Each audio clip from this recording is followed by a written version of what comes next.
So the way we've designed this program is really taking a look at both the individual component of change and the organizational component of change, because in my view, you have to bring the two together. It's no good being a fantastic change agent with a lot of motivation and skill if you are not savvy in leveraging your organizational context and culture, and you can't navigate your way through it. So from a conceptual design point of view, we've tried to address both the individual and the organizational.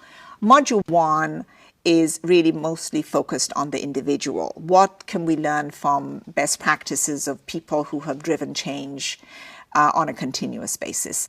In Module 2, we're going to be joined by my colleagues, Professor Joellen Posner and Professor Jenny Chapman, who are renowned authorities on organizational culture and change and innovation, because we want our participants to have that opportunity to understand what culture is, how it works, how can I diagnose it, what should I pay attention to, what are the norms that really promote or inhibit change, how do I segment my stakeholders. From a content point of view, that's how we've designed it. And then the third module is focused on execution, because at the end of the day, you need to bring the two together and put it into practice.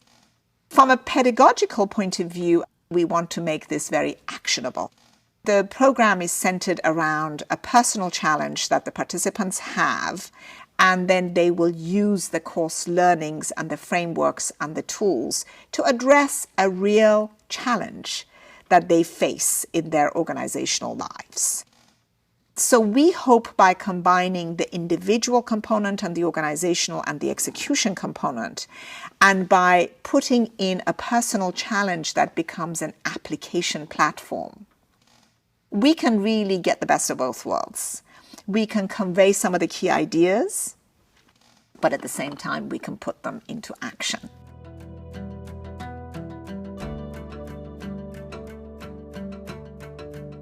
The difference between change management and change readiness is simple to explain. Change management emerged at a time when we needed to deal with change on a periodic basis. So, for example, you have to reorganize your business every few years because you're entering a new market, you're diversifying into a new business, you're acquiring a new company. Today, change is a continuous event. Every day there is something that triggers the need to change. It may not be a mega change, it may be minor change, but it's continuous. I would say the biggest difference between change management and change readiness is change management was done on a one-off periodic basis. Change readiness is about the ability to have the muscle to deal with change on an ongoing basis. Sometimes more dramatically, sometimes more incrementally, but it's ongoing. And that is why I think change readiness is a key success factor for business leaders going forward.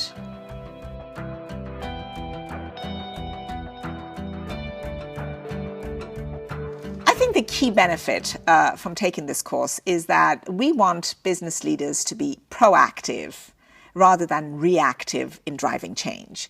We want them to think much more like drivers of change rather than passengers in the change journey. Because most of the time, leaders don't change and they don't drive change until they have to.